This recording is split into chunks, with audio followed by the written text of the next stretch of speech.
할렐루야. 오늘 예배에 나오신 여러분들 진심으로 환영하고 축복합니다. 오늘은 11월 1일 첫째 주일이고 또 우리가 월삭이라고 이렇게 부르고 또 참 의미 있는 그런 날입니다. 정말 오늘 예배에 나오셔서 오늘도 예수님의 음성을 듣고 하나님을 만나는 축복의 시간이 되시기를 간절히 바랍니다. 말씀을 통해서 예배를 통해서 여러분의 상처가 치유받고 여러분의 절망이 희망으로 바꿔지기를 주 이름으로 축원합니다. 오늘 옆에 분들에게 오늘 설교 제목을 한번 소개할까요? 오늘 설교 제목은 전쟁과 평화입니다. 시작. 오늘 설교 제목은 전쟁과 평화입니다. 네, 전쟁과 평화 이런 제목으로 함께 은혜 나누기를 원합니다. 제가 언젠가 사진을 두 장 봤는데 한 장은 아주 천진난만한 어린아이가 오렌지를 맛있게 먹고 있는 그런 장면이에요. 저는 그거를 보면서 평화라는 단어가 떠올랐습니다. 또 하나의 그림은 노아 홍수 이후에 비가 멈췄는데 이제 밖에 까마귀를 보내고 비둘기를 노아가 내보냈더니 비둘기가 어디선가 감람나무 잎사귀를 물고 왔어요. 이제 그걸 그림으로 그린 거예요. 그게 주제가 평화예요. 평화. 노아 홍수의 심판이 끝나고 이제 모든 것이 회복되는 그 가운데, 그리고 이제 육지가 드러났기 때문에 감람나무 잎을 비둘기가 물고 돌아오는 그 모습, 그게 바로 평화다. 여러분은 마음에 평화가 있으세요? 혹시 오늘 지금 예배드리지만 걱정과 근심이 있지 않으세요? 아이고 끝나면 또 어떡하나, 이거 어떡하면 좋을까, 뭐 이런 문제 없으세요 여러분? 정말 우리는 평화를 누리며 평화를 경험하며 살아가고 계시느냐? 혹시 부부가 오신 분들은 가정에서 전쟁 중에 계신 분들은 없으세요? 예배 끝나고 평화를 찾을 수 있기를 바랍니다 여러분. 자, 요즘 우리는 전쟁이란 말을 많이 씁니다. 요즘은 무슨 전쟁을 하고 있어요? 코로나 전쟁. 전에는 메르스 전쟁.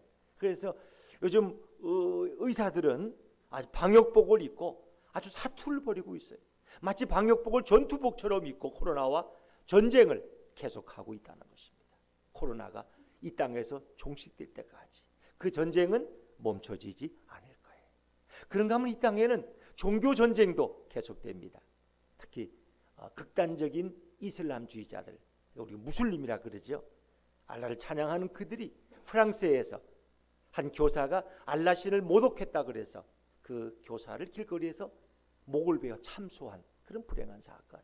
그리고 그걸 잊혀지기 전에 또 프랑스의 한 성당에서 3명을 또 참수시킨 이런 무슬림들의 이런 만행. 그들은 폭력을 앞세워요.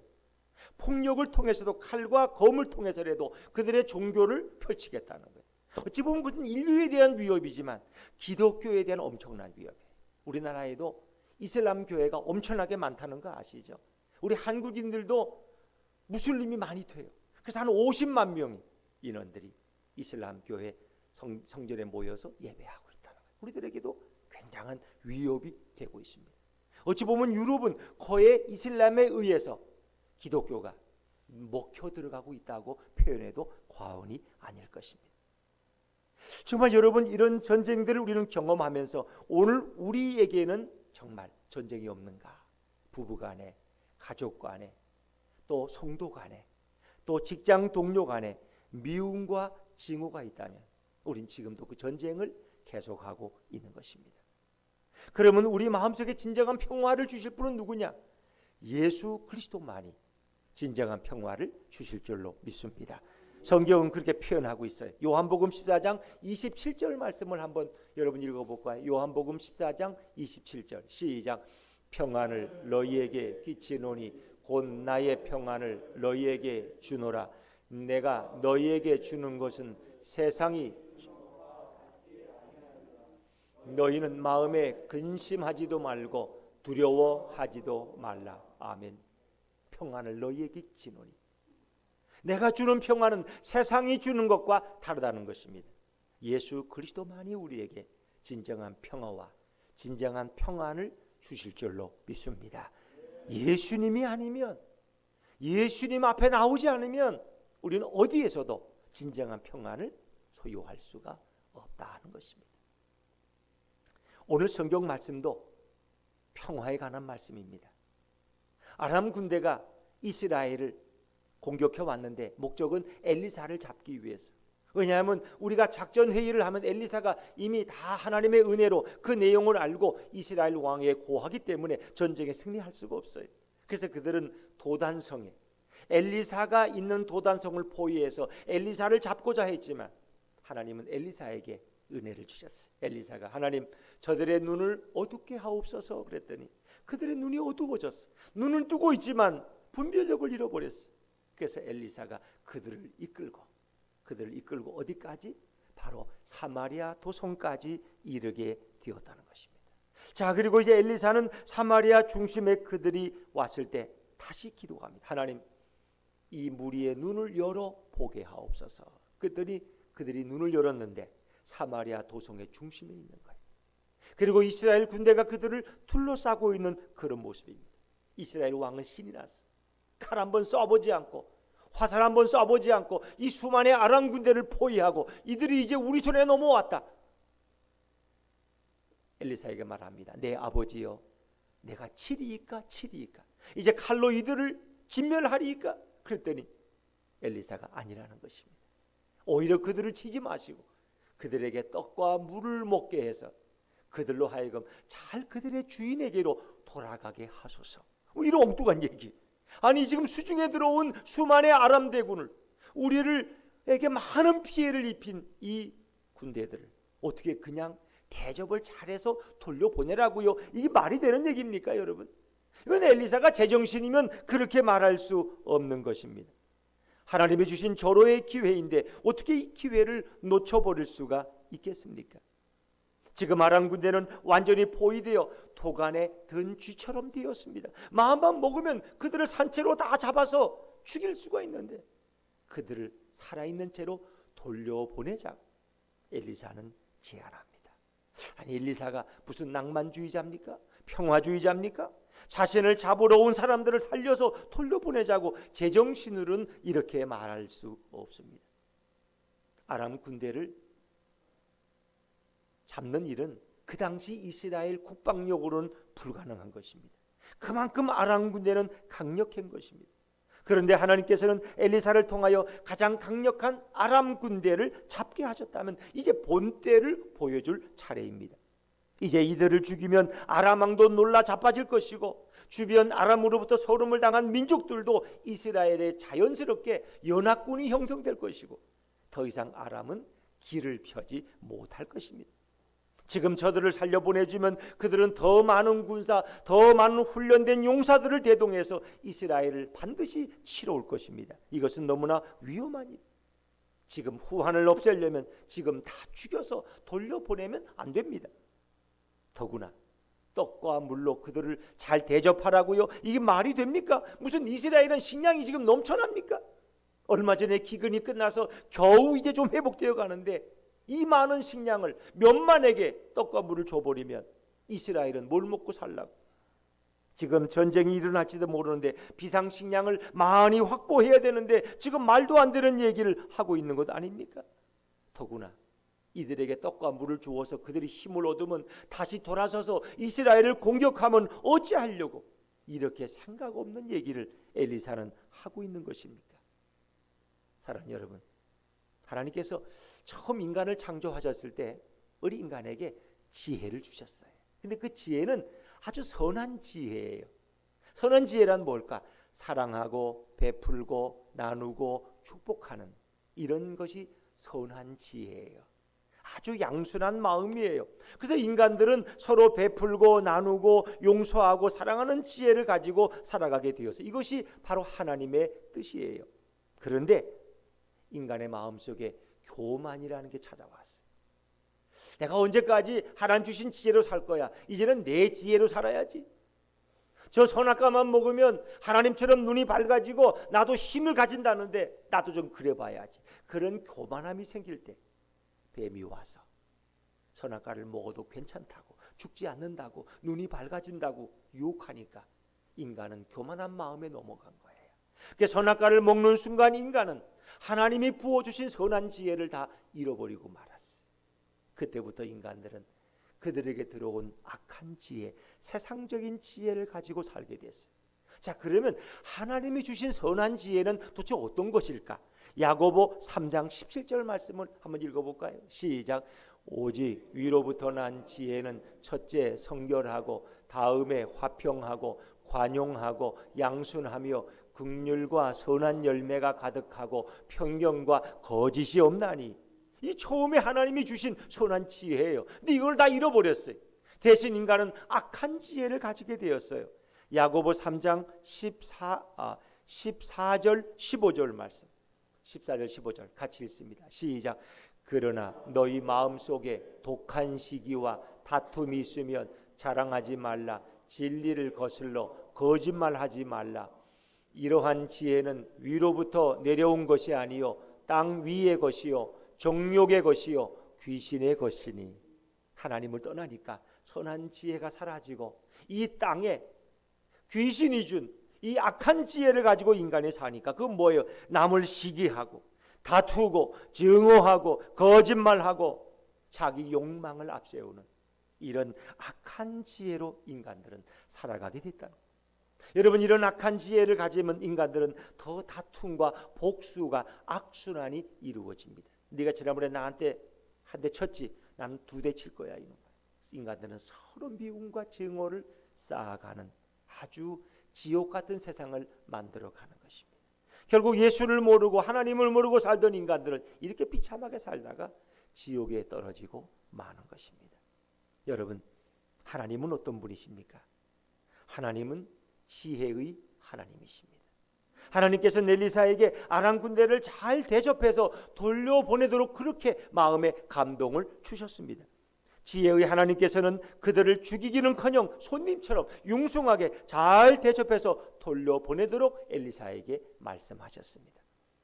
눈뜬 채로 아람 군대는 엘리사의 포로가 되어서 사마리아 도성에까지 끌려왔지만 이제 이스라엘은 그들을 마음대로 죽이거나 처리할 수 있지만, 그래서 이스라엘 왕은 엘리사에게 요청합니다. 내 아버지여, 내가 치리이까 그들을 칼로 다쳐서 진멸하리이까? 이렇게 이스라엘 왕이 묻는데 엘리사는 뭐라고 말합니까? 그렇게 하지 말라는 겁니다. 자, 우리 22절 말씀을 한 번 더 읽어볼까요? 22절입니다. 22절 시작. 대답하되 치지 마소서. 칼과 활로 사로잡은 자인들 떡과 물을 그들 앞에 두어 먹고 마시게 하고 그들의 주인에게로 돌려보내소서 하는지라. 아멘. 이것이 엘리사의 대답입니다. 이제 아람 군대는 마음껏 먹고 마음껏 마심으로 배부름을 가지고 융숭한 대접을 받고 다시 자들의 나라는 아람으로 돌아가게 됩니다. 오늘 이 상황을 통해서 철저하게 엘리사가 누구인지를 알게 됐어요. 그리고 엘리사의 하나님이 어떤 능력의 위대한 하나님임을 그들은 깨닫게 되었습니다.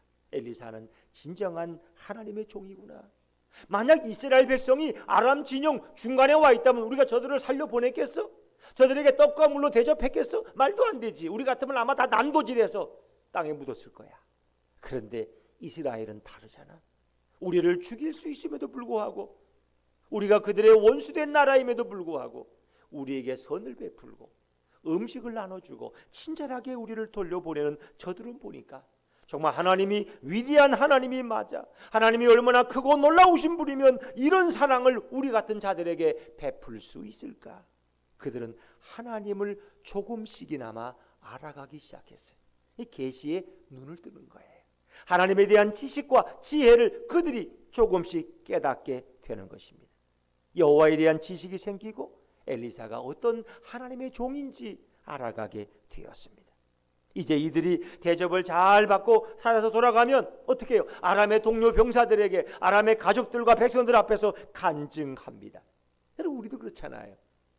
내가 요즘 잘 고기도 못 먹고 대접도 못 받았는데 아이고 누가 우리를 초청해줘 그냥. 그래서 갔더니 얼마나 먹을 걸 많이 쌓아놨는지 그걸 마음대로 먹으래. 돈도 내지 말고 그냥 그 실컷 먹고 오니까 너무 좋은 거야. 집에 와 자랑해요 안 해요? 자랑하죠. 나 거기 가서 정말 갈비를 실컷 먹고 와서 내 생에 그렇게 많은 갈비를 먹어본 적이 없어. 어떻습니까? 누가 나에게 그런 베푼 것에 대해서 우리는 감사하고 누군가에게 이야기하도록 돼 있어요. 아람 군대들도 마찬가지. 이스라엘의 하나님은 우리가 믿는 우상과는 다른 거야. 어떻게 우리에게 사랑을 베풀 수 있어? 원수를 원수로 갚지 않고 어떻게 사랑으로 우리에게 베풀 수 있어? 말이 안 되잖아. 그러니까 우리는 그들에게 질 수밖에 없어. 거기에는 엘리사라는 하나님의 종이 있다고. 우리는 100번 싸워도 이스라엘을 이길 방법이 없어. 승리는 불가능하다니까. 이젠 싸워서는 안 돼. 평화롭게 살아야 돼. 그들의 마음속에 이런 생각이 안 들겠느냐 하는 것입니다. 하나님께서는 엘리사에게 아람 군대를 죽이지 말고 그들이 본국에 가서 모든 본 것들을 다 이야기하도록 살려보내라고 말씀하셨습니다. 여러분, 이것이 바로 하나님의 심정입니다. 하나님께서는 당신의 자녀들이 이 세상을 살 때에 때때로 원수를 원수로 갚지 말고 잘 대접하도록 선한 지혜를 주신 줄로 믿습니다. 바로 그 원수들에게 하나님께서 그 자녀들을 얼마나 철저하게 보호하는지 그것을 알게 해주시고 그들에게 깨닫게 해주셔서 더 이상 당신의 자녀들을, 이스라엘의 백성들을 괴롭히지 못하게 하기를 하나님은 원하셨습니다. 하나님은 전능하신 지혜로 그 백성들을 보호하시고 그 대적을 물리치시는 좋으신 하나님임을 드러내고 계시는 것입니다. 여러분, 오늘 엘리사가 이게 하나님의 감동 가운데 이 철천지 원수된 아람 군대들을 죽이지 말고 잘 대접해서 돌려보내자고 이스라엘 왕에게 조언한 이런 내용은 엘리사가 위대해서 그런 것이 아니라 이 성경이 기록된 목적은 이 땅에 오실 예수님이 하실 일을 우리에게 미리 엘리사를 통해서 보여주고 있는 것입니다. 예수님은 선한 지혜를 가지고 오셔서 우리 인간들에게 바른 삶을 알려주셨어요. 예수님은 하나님이지만 동시에 인간의 몸을 입고 이 땅에 오셔서 죄악된 우리 인간들을 용서하시고 하나님과 인간 사이에 막힌 죄의 담을 헐어주시고 하나님과 인간 사이에 진정한 평화를 만들어 주신 분이 바로 우리 예수님이십니다. 범죄한 인간들은 당연히 하나님의 심판을 받고 죽어야 하지만 예수님께서는 범죄한 인간들에게 사랑을 베풀고 죄의 사슬에서 풀어주어서 자유인이 되게 하시고자 이 땅에 오셨습니다. 어찌 보면 인간에게 사면을 허락하신 거예요. 여러분, 대통령에게는 사면권이 있다는 거 아시죠? 어떤 죄인도 살인자도 대통령이 그 사람을 사면할 수 있어요. 그런 그 무기징역수도 하루아침에 자유인이 되어서 이 거리를 활보할 수 있어요. 그 대통령만 가지고 있는 특별한 사면권입니다. 그런데 예수님은 우리 모든 범죄하여 죽을 수밖에 없는 우리들을 다 그 죄의 자리에서 끄집어내시고 우리의 죄를 대신 십자가에서 짊어지시고 우리에게 진정한 자유를 허락하셨습니다. 아니, 우리에게 자유를 주기 위해서 예수님이 우리 대신 십자가에서 고통을 당하시고 피를 흘리시고 매를 맞으시고 그리고 사람들에게 조롱을 당하셨습니다. 그런데 예수님은 자기를 십자가에 못 박는 무리들을 위해서도 그들의 죄를 용서해 달라고 기도하셨어요. 죽는 그 순간에도 그들에게 사랑을 베푸셨어요. 자, 우리 누가복음 23장 34절 말씀을 한번 읽어볼까요? 같이 읽죠. 시작. 이에 예수께서 이르시되 아버지, 저들을 사하여 주옵소서. 자기들이 하는 것을 알지 못함이니이다 하시더라. 그들이 그의 옷을 나눠 제비 뽑을세. 자기를 십자가에 못 박고 예수님의 옷을 제비 뽑는 그들이 자기들이 무슨 일을 하는지 알지 못합니다. 그들의 죄를 저들에게 돌리지 마옵소서. 예수님은 그들에게 용서를 베풀고 사랑을 베푸셨어요. 예수님께서는 백성들에게 설교하실 때 너희 원수나 대적자를 축복하고 오히려 그들을 사랑하라고 말씀하셨어요. 여러분, 구약에서 율법의 중심은 복수법입니다. 동형복수법이라 그래요. 눈에는 눈, 또 뭐예요? 이에는 이. 누가 한 대 쳐서 내 눈에 이렇게 멍이 들게 했으면 나도 그놈 눈을 한 대 쳐서 그냥 그 눈을 멍이 들게 하는 거예요. 눈에는 눈, 이에는 이. 누가 주먹으로 쳐서 내 일 하나 뽑아버렸으면 나도 주먹으로 쳐서 안 되면 도끼로 쳐가지고 그 일 하나 뽑아버려야지. 이게 율법이 정한 동형복수법. 그런데 예수님은 그렇지 않습니다. 너희 원수를 오히려 축복하라는 것입니다. 너희 원수가 줄일 때 먹이고 헐벗을 때 오히려 입히라는 것입니다. 이 참된 지혜는 이렇게 사랑을 베푸는 것입니다. 자, 마태복음 5장 39절부터 41절까지 한번 성경을 같이 쭉 읽어 나갑니다. 시작. 나는 너희에게 이르노니 악한 자를 대적하지 말라. 누구든지 내 오른뼘 뺨을 치거든 왼편도 돌려대며 또 너를 고발하여 속옷을 가지고자 하는 자에게 겉옷까지도 가지게 하며 또 누구든지 너로 억지로 오리를 가게 하거든 그 사람과 십리를 동행하고. 아멘. 자, 이것이 예수님의 사랑의 정신입니다. 오히려 나에게 오리를 가자고 요구하는 사람에게 십리를 같이 가실 정도로 너희가 그에게 은혜를 베풀고 사랑을 베풀라는. 마태복음 5장 44절 한 절 더 읽죠. 시작. 나는 너희에게 이르노니 너희 원수를 사랑하며 너희를 박해하는 자를 위하여 기도하라. 박해하는 자를 위해 축복하고 그를 기도하라. 이게 용서의 위대함인 것입니다. 여러분, 베드로는 12제자 중에 수제자입니다.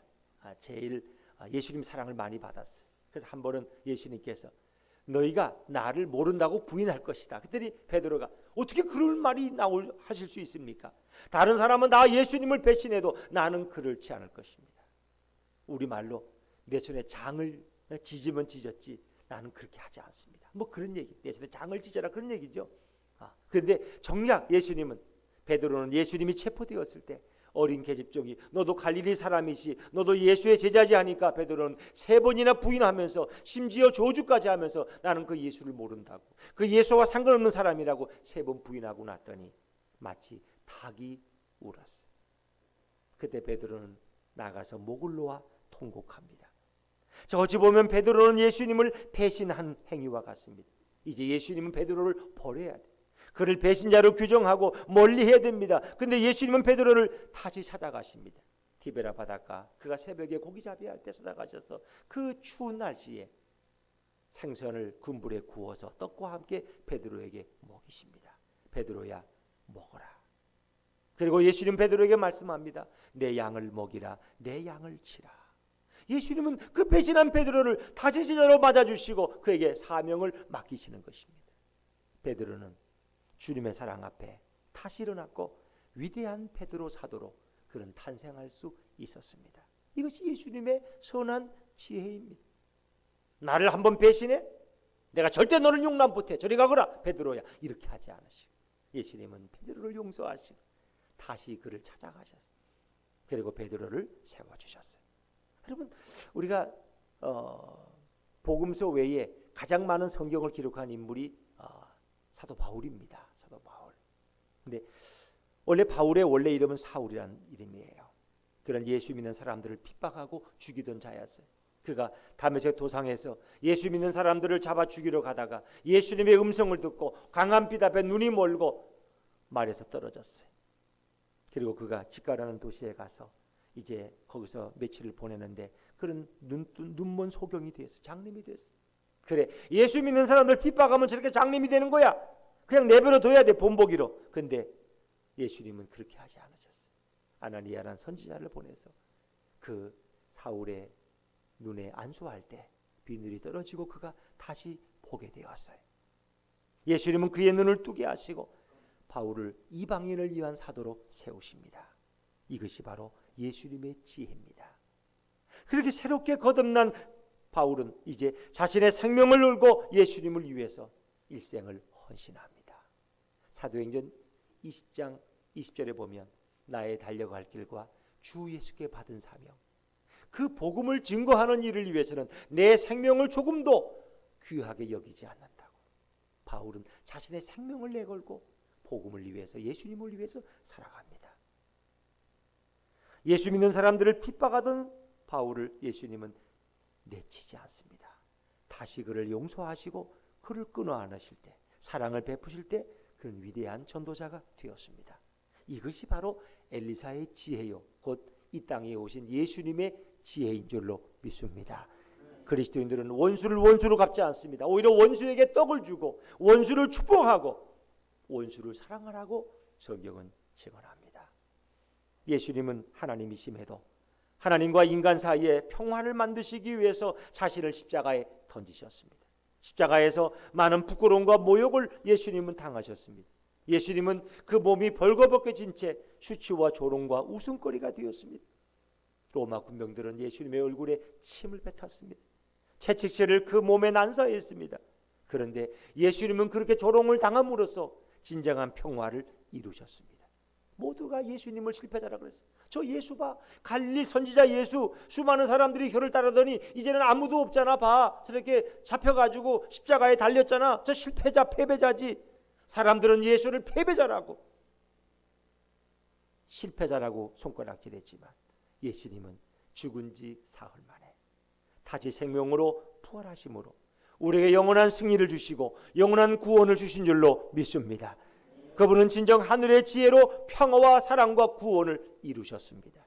이것이 바로 예수님의 지혜입니다. 여러분, 하나님의 지혜는, 예수님의 지혜는 인간의 생각을 초월합니다. 세상 사람들이 볼 때는 잘되고 성공하는 게 출세하는 길이지. 근데 예수는 저봐, 바라바 대신 십자가에서 죽게 생겼잖아. 저게 무슨 성공이야? 실패지, 패배지. 그런데 아니에요. 하나님의 깊은 지혜는 그를 죽은 가운데 다시 일으키셔서 영원한 우리의 구주요, 우리의 하나님이 되게 하셨어요. 예수님의 지혜는 대적을 잘 대접하고 대적에게 사랑을 베풀어 주는 것이에요.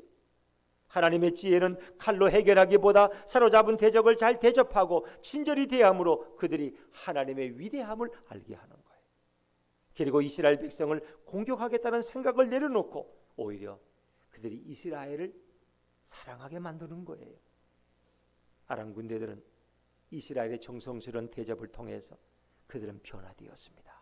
이스라엘은 하나님의 보호를 받는 민족이구나. 함부로 걸들일 수 없는 자들이구나. 저들의 배후에는 하나님이 계시는구나. 이거를 깨달으니까 함부로 이스라엘을 넘볼 수가 없었다는 것입니다.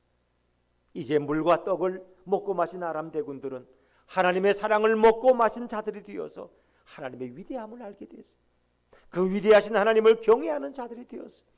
이후로 그들은 한동안 성경에 보니까 이스라엘을 공격하지를 않았어요. 자, 23절 말씀, 오늘 본문 23절을 같이 한번 읽어보실까요? 시작.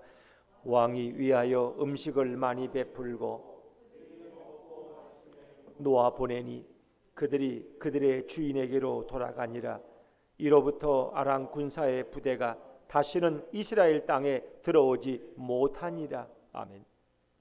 이스라엘 백성들은 이제 전쟁을 평화로 바꾼 엘리사를 더 사랑하고 존경하게 되었습니다.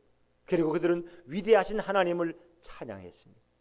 하나님께서는 엘리사의 마음속에 정말 지혜로운 방법을 주셔서 전쟁이 종식되고 참 평화가 아람과 이스라엘 간에 이루어진 줄로 믿습니다. 제가 전에 섬기던 공릉교회라고 서울의 공릉동에 있는 교회인데 제가 부목사로 생활한 적이 있어요.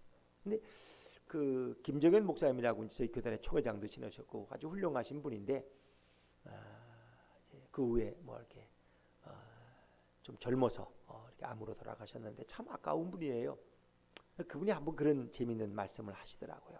이제 늘 이렇게 세계 선교에 관심이 많고 동남아 선교에 관심이 많아서 한 번은 대만 분들을 이렇게 초청을 해서 공릉교회에서 잠도 주무시고 식사 대접도 받고 또 이렇게 한국에 좋은데 여행도 시켜드리고 이렇게 했어요. 그래서 그분들이 한 2주 동안 한국에 머무는데 공릉교회 와서 잠도 자고 음식도 먹고 또 여행도 하고 이렇게 아주 거기서 사랑을 많이 받았어요. 가실 때 그분들을 잘 대접해서 또 보내드렸어요. 자, 그 후에 몇 년 후에 이 김정현 목사님이 대만에 회의가 있어서 가게 됐대요. 근데 대만에 자기를 안내하기로 가이드하라고 하신 분이 안 나와서 그냥 공항에 나오질 않았어. 시간을 뭐 착각을 했는지 큰일 났어요. 대만 말도 못하고 이제 어떡하나 말이야. 걱정을 하고 있다가 이제 택시를 탔어요. 무조건 그냥 잘 안 되는 영어로 해서 이제 어디까지 가자고 그러는데 택시 기사가 이렇게 공항에서 차를 몰고 가는데 뭔가 딸깍딸깍 하는 소리가 나더라는 거예요. 그래서 뭔 소리냐 하고 자세히 봤더니 아니 그 딸깍딸깍 하는 소리가 바로 기사의 이 키박스에서 나는 소리에 이렇게 걸어놨으니까. 근데 거기 보니까 공릉교회 그 기념 그 뭡니까 열쇠 그게 거기 딸깍딸깍 하고 있더라는 거예요. 그래서 놀래가지고 아니 그 한국에 있는 공릉교회 그 열쇠가 어떻게 여기 있느냐고 그랬더니 그분이 돌아보더니 아니 목사님 아니시냐고 제이가 몇 년 전에 누구를 따라서 공릉교회 갔다 서울에 거기 가서 대접 잘 받고 자기는 왔는데 지금 보니까 목사님이 그분이구만요.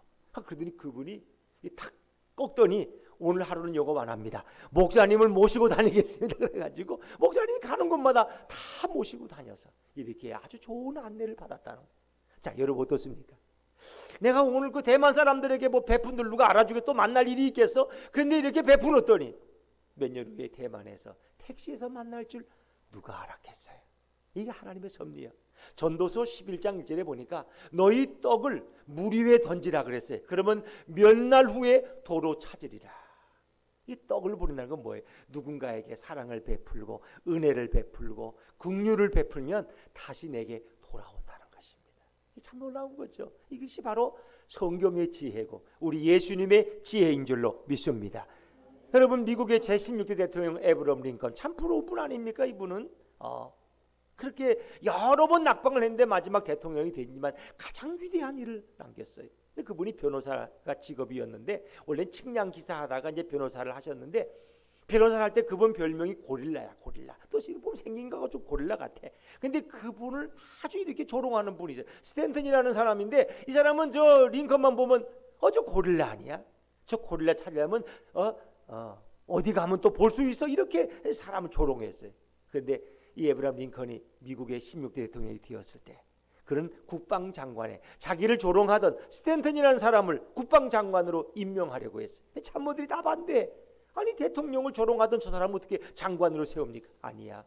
내게는 조롱했지만 저 사람은 가장 국방장관에 적합한 사람이야. 그 국방장관으로 세웠어요. 그랬더니 보답이나 하듯이 그가 남북전쟁을 승리로 이끌어서 결국 북군의 승리로 끝나고 흑인들에게 자유를 줄 수 있었어요.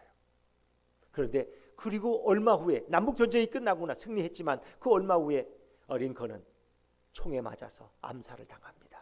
그리고 그의 시신이 눕혀졌을 때 많은 사람이 와서 애도했지만 가장 많이 애도하며 통곡했던 인물이 바로 스탠턴 국방장관이었어요.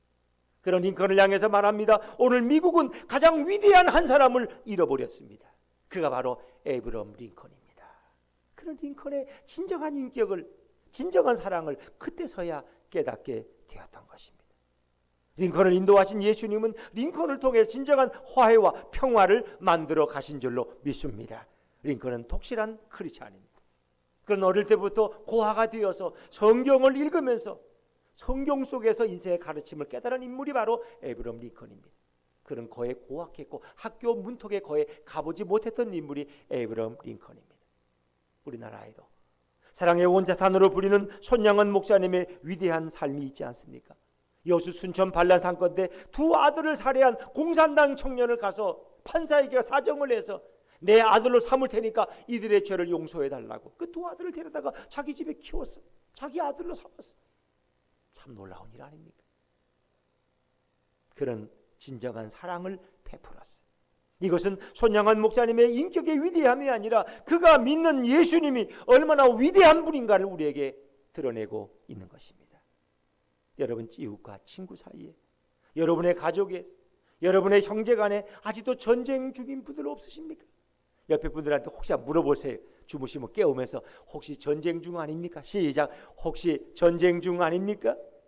여러분이 예수님 때문에 평화를 회복할 수 있기를 주의 이름으로 축원합니다. 누군가에게 사랑을 베풀고 나누는 예수님의 지혜를 배울 수 있다면, 아니 예수님을 우리 인생의 주인으로 모시고 살아갈 수 있다면 그런 진정한 평화를 소유할 수 있습니다. 자, 로마서 12장 20절 21절 말씀을 자막에서 한번 읽어볼까요? 시작. 내 원수가 줄이거든 먹이고 목마르거든 마시게 하라. 그리함으로 내가 숯불을 그 머리에 쌓아 놓으리라. 악에게 지지 말고 선으로 악을 이기라. 그렇습니다. 이제는 선으로 악을 이기라는 거예요. 부부 싸움을 해도 싸움하다가 배고프면 여보 우리 먹고 합시다. 그래서 고등어도 해서 잘 굴비도 대접해드리고 그리고 또 싸웁시다. 하여튼 원수에게 잘 해주라는 거예요. 잘 먹이고 축복하라는 거예요. 그래야 우리는 평화를 회복할 수 있다는 것입니다. 진정 마음의 전쟁을 종식시키고 평화를 얻는 길은 예수님을 영접하는 길입니다. 나는 할 수 없어. 나는 저 사람을 용서할 수 없지만 내 안에 계신 예수님께서는 사랑하고 용서하고 평화를 이루게 하십니다. 내 인생을 이끌어 가시는 분이 바로 예수님이십니다. 여러분이 오늘 내 의지로 이 예배당에 온 것 같지만 오늘 예수님께서 여러분을 이끌어 주신 줄로 믿습니다. 예수님께 내 인생의 운전대를 맡기고 예수님의 내 삶의 키를 맡긴다면 그분이 여러분을 사랑과 평화의 삶으로 인도해 가십니다. 오늘 예수님께서는 여러분이 예수님을 우리의 구주로 영접하기를 원하십니다. 예수님의 축복 가운데 여러분이 살아가기를 원하십니다. 예수님은 여러분 한 분 한 분을 향한 놀라운 계획을 가지고 계신 줄로 믿습니다. 나는 별것 아닌 인생이 아니라, 나는 부초 같은 인생이 아니라 예수님은 여러분 향한 한 사람 한 사람을 향한 특별한 사랑과 애정과 예정을 가지고 계십니다. 그리고 여러분이 하나님의 특별한 계획을 알고 이제 풍성한 삶을 살고 그리고 영원한 영생의 복을 받기를 원하십니다. 하나님이 세상을 이처럼 사랑하사 독생자를 주셨으니 이는 저를 믿는 자마다 멸망치 않고 영생을 얻게 하려 하시며, 영생이라는 건 영원한 삶, 영원한 생명, 죽지 않는 천국의 삶을 말씀하고 있는 것입니다. 근데 많은 사람들은 이런 주님의 평화와 풍성한 삶을 왜 경험하지 못할까요? 그 이유는 죄 때문입니다. 죄가 하나님과 우리 사이를 가로막았기 때문입니다. 인간은 태어날 때부터 죄인입니다. 죄를 지어서 죄인인 것이 아니라 죄인이기 때문에 우리는 죄를 지을 수밖에 없는 것입니다. 죄의 삭은 사망이라고 로마서 6장 23절은 말씀합니다. 죄의 문제를 해결하는 길은 예수 그리스도 앞에 나오는 것입니다. 예수님은 우리의 모든 죄를 깨끗게 하실 수 있으십니다. 세상에 예수 그리스도만이 우리의 죄를 해결하실 수 있고 우리를 영원한 천국으로 인도하실 수 있는 분은 오직 예수님밖에 없습니다. 사도행전 4장 12절에 보니까 다른 이로서는 구원을 얻을 수 없나니 천하 인간의 구원을 얻을 만한 다른 이름을 우리에게 주신 일이 없다고 했습니다. 오직 예수님, 오직 예수 그리스도, 그분만이 우리의 진리요 길이요 생명이 되는 줄로 믿습니다. 예수님을 믿고 마음에 영접하는 자는 이제 그리스도 앞에 나아갈 수 있고 그리스도가 주시는 평화와 사랑을 경험하며 살아갈 수 있습니다. 영접하는 자, 곧 그 이름을 믿는 자들에게는 하나님의 자녀가 되는 권세를 주신다고 성경은 증언합니다. 우리가 예수님을 나의 주인, 나의 구주로 입술로 고백하며 그분을 영접할 때 주님은 우리 삶에 진정한 평화와 진정한 안식을 주실 수 있습니다. 여러분, 오늘 예수님을 여러분의 인생의 주인으로 영접하기를 원하십니까? 여러분의 가정의 주인으로 예수님을 모셔드리기를 원하십니까? 제가 여러분을 대신해서 기도해 드리겠습니다. 함께 기도하겠습니다. 제가 기도할 때 여러분 아멘으로 화답하시기 바랍니다. 하나님, 지금 제가 예수 그리스도를 저의 주님으로 영접하기를 원합니다. 이 시간 제 마음의 문을 엽니다. 저를 받아 주옵소서. 저는 죄인입니다. 그동안 하나님을 모르고 제 마음대로 살아왔던 것을 회개합니다. 예수님께서 저의 죄 때문에 십자가에 죽으셨다는 사실을 저는 믿습니다. 이 자리에 오셔서 저희 죄를 용서하시고 저를 하나님의 자녀로 삼아 주옵소서. 이제부터는 예수님을 믿고 의지하며 살아가기를 원합니다. 저를 다스려 주옵소서. 제 인생의 주인이 되어 주시옵소서. 저를 주님이 원하시는 사람으로 만들어 주옵소서. 이제 하늘의 지혜로 평화를 만들어가게 하옵소서. 예수님 이름으로 기도드리옵나이다. 아멘.